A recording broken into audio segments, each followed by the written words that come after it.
E aí, galera, tudo bem? Então, hoje a gente vai falar um pouco sobre escola, sobre educação, mais precisamente sobre algumas conversas que a gente tem no dia a dia, com vários grupos de amigos, e que eu sempre escuto uma máxima que é muito dita, né? De que a gente sai da escola despreparado para entender a política do Brasil, para entender como funciona o processo político de eleição, o que faz um vereador, o que faz um deputado, o que faz um senador, o que faz o presidente, né? O que faz os três poderes, executivo, legislativo e judiciário, e também sobre as leis, né? Sobre o processo legal brasileiro. Se você quer saber um pouco mais sobre isso, fica aqui comigo. E editor, solta a vinheta.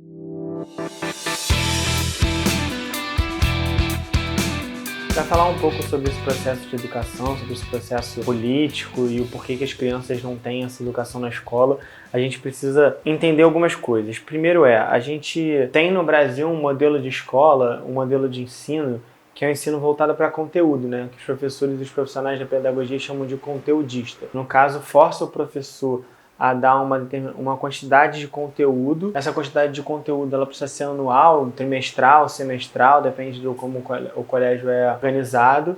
Então o professor não pode sair muito daquela matéria porque ele tem um programa a cumprir, né? Ele tem uma série de conteúdos a dar e isso gera uma série de problemas. Por exemplo, um aluno que tem alguma dificuldade em alguma matéria ou em alguma questão, ele acaba ficando um pouco para trás porque o professor precisa entregar esse programa no final do período letivo, né? Final do período em que ele vai ser avaliado, em que os alunos vão ser avaliados, vão passar por prova, testes, Enem e assim adiante. Porque se a gente for pensar em política, os professores de história, os professores de sociologia, os professores de filosofia estão habilitados a falar sobre o processo político brasileiro, mas essa é uma matéria que não está na grade curricular por uma série de motivos, né?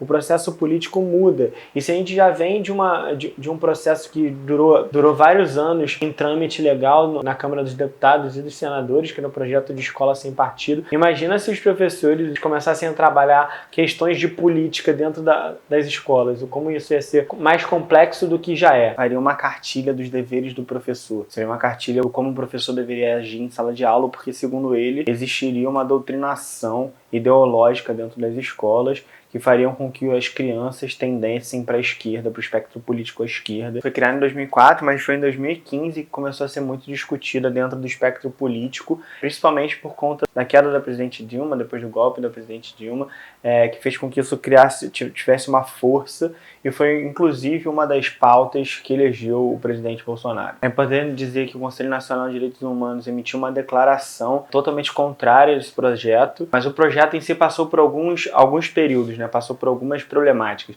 A primeira é que existiria uma doutrinação marxista à esquerda, depois foi muito pautado na ideologia de gênero, né?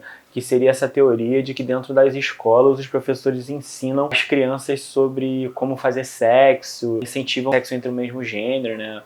Amor homossexual, e a gente sabe, tem vários estudos que mostram exatamente o contrário, né? Que o professor não é preparado para lidar com sexualidades distintas e acaba trazendo seus preconceitos religiosos, né, seus dogmas religiosos para lidar com essas crianças. Então o projeto de Escola Sem Partido foi exatamente isso, né?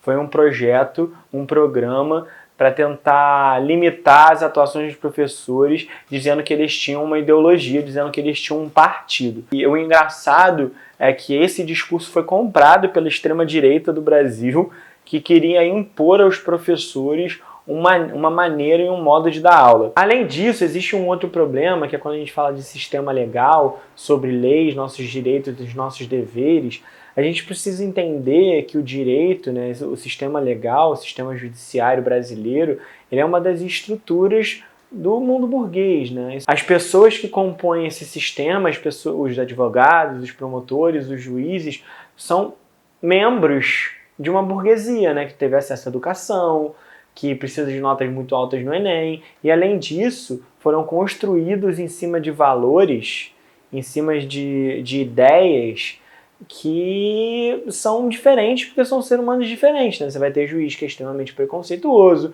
extremamente racista, ao mesmo tempo você vai ter juiz que é progressista.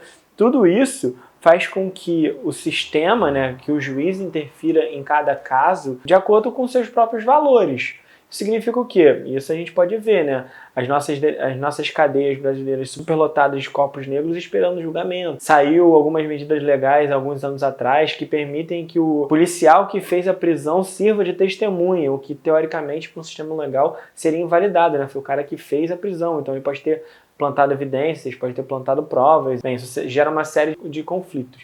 E quem daria essa matéria na escola? Seria um advogado? Seria um promotor? Seria um acadêmico da área de direito? Para que lado ele iria? Ele seria uma pessoa que diz que o direito é imparcial e a gente sabe que não. O sistema legal brasileiro prendeu um jovem negro de 18 anos com 10 dias de maconha que foi morrer com coronavírus. E ao mesmo tempo libera Queiroz para ficar em casa, né, para ser prisão domiciliar. Então a gente sabe, né, que tanto políticos quanto os homens brancos, mulheres brancas e homens negros de favela, mulheres negras de favela têm tratamentos completamente diferentes na justiça. É importante falar aqui também que, além da problemática de se colocar um membro do sistema legal nas escolas para dar aula, a lei brasileira não permite que existam professores para crianças e jovens que não tenham feito licenciatura. Ou seja, além de toda a problemática argumentativa, de toda a problemática da criação de um programa para que esses profissionais pudessem dar aulas, eles ainda teriam que passar por uma reciclagem, né? Teriam que passar por essa licenciatura e aprender numa faculdade de pedagogia ou no curso de pedagogia como dar aula para crianças. Então, além do problema de quem daria essa aula,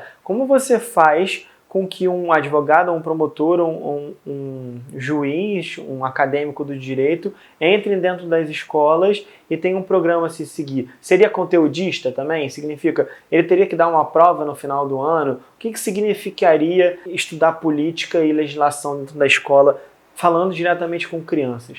Uma outra questão é que a gente pode cair no problema que é o problema da escola da ditadura militar, que gerou uma geração aí muito complexa, né, que está viúva da ditadura até hoje, que foi a educação moral e cívica. Para a gente entender um pouco de educação moral e cívica, é importante passar por alguns conceitos. Então, eu vou deixar aqui indicado a literatura do Hobsbawm, mais especificamente o livro que ele fala sobre o nascimento, a criação das tradições, o nascimento das tradições, que ele vai falar que todas as tradições foram criadas, né? Uma série de lendas ou de pessoas locais que foram endeusadas, teve uma propaganda em torno desses acontecimentos, dessas pessoas, para que fosse criada uma ideia de nação e uma ideia de tradição.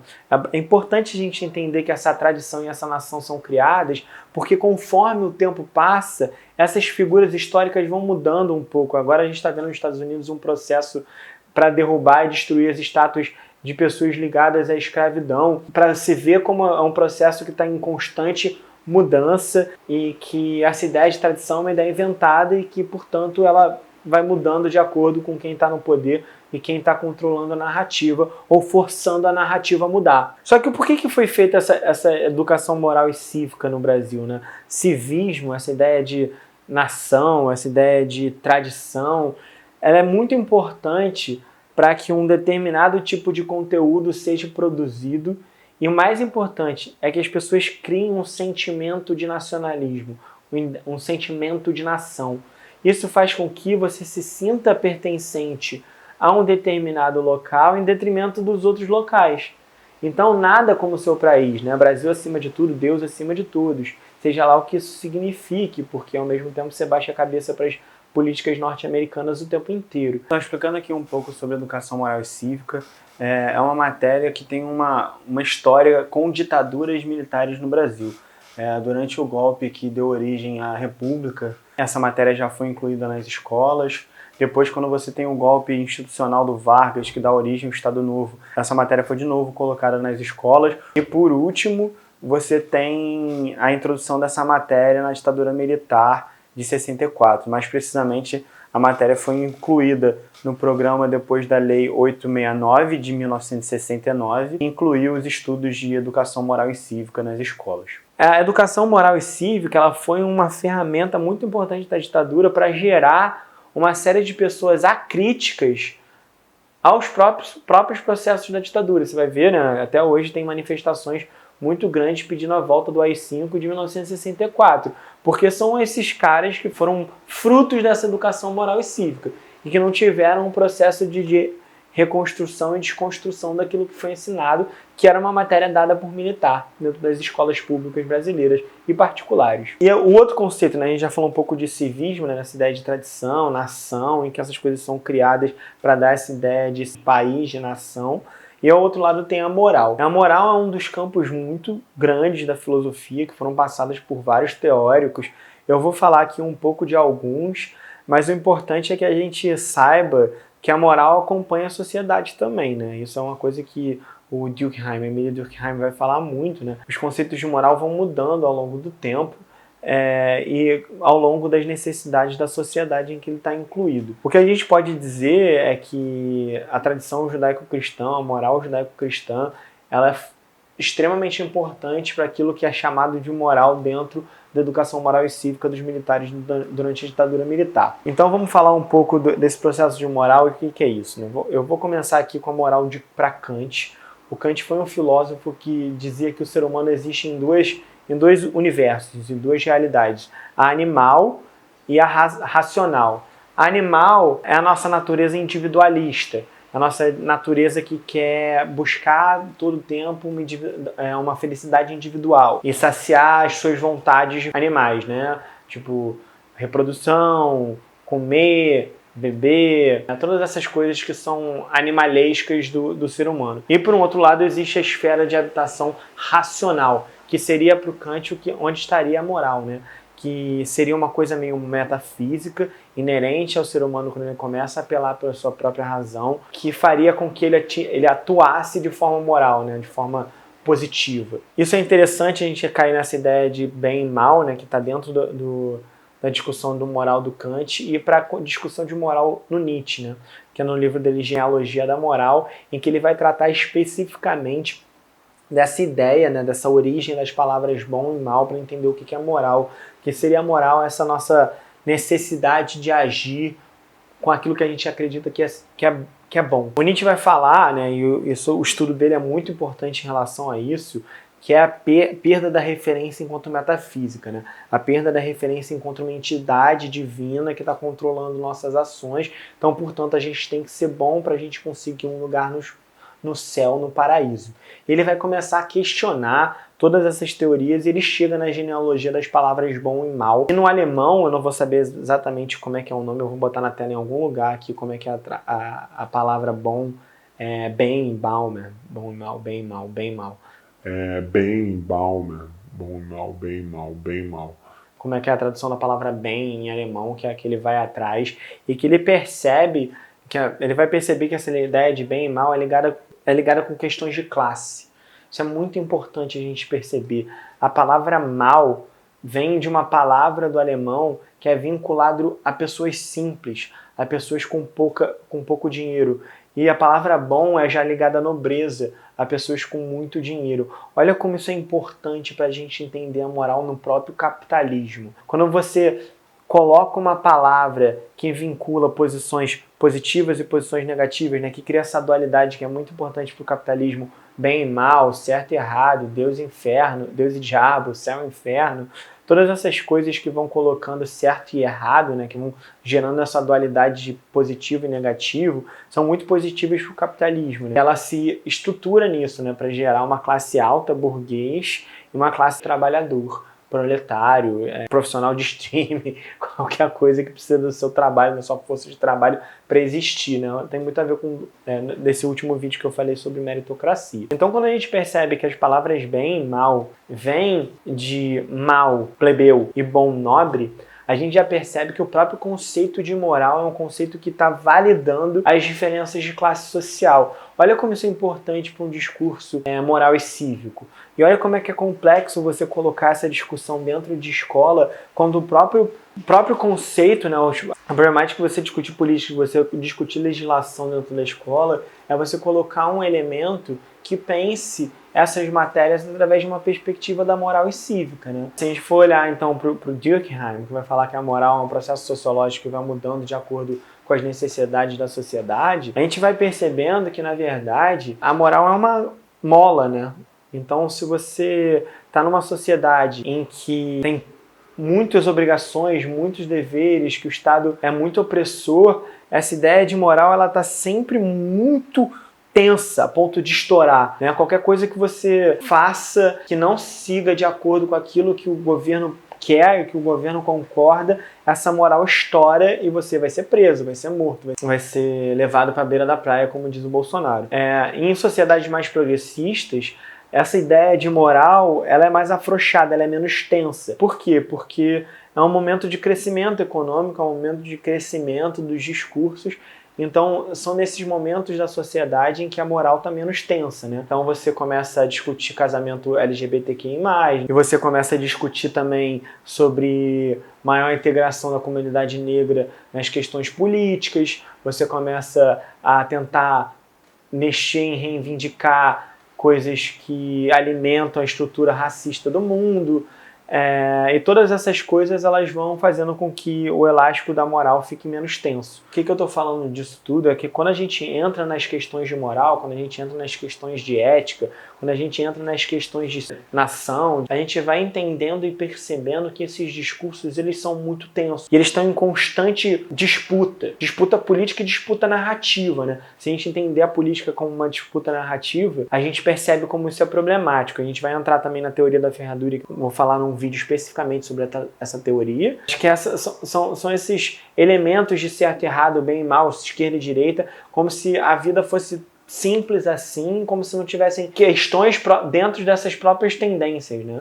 A esquerda não é uma só, e a direita não é uma só, e você colocar elas em constante oposto, isso é muito bom para validar esse discurso de moral, para validar esse discurso de dualidade do mundo e deixar as coisas na superfície, não entrar nas coisas de fato, né? Porque quando você percebe que a moral é uma coisa construída e que se modifica ao longo do tempo, assim como a ideia de nação, assim como a ideia de tradição, assim como a maior parte das questões, né, das questões práticas foram construídas pelo mundo, pelo humano. Não é uma tradição metafísica que está colocando na nossa cabeça o que é certo e o que é errado. Tanto que essas ideias foram mudando ao longo do tempo, né? O próprio Papa, hoje o Papa Francisco, já deu entrevistas falando sobre homossexualidade. Isso, se a gente for jogar lá para a época da Idade Média, um Papa falando sobre homossexualidade, o cara seria morto, enforcado e queimado como bruxo. Então, assim, a própria ideia de moral, a própria ideia de ética, a própria ideia de certo e errado, ela está em constante mudança e ela é sociológica, né? Ela acompanha as questões da sociedade. Cara, é a segunda vez que estoura uma parada bizarra aqui. Eu devo ter tremido bizarro. Bem, voltando. Uma questão sociológica.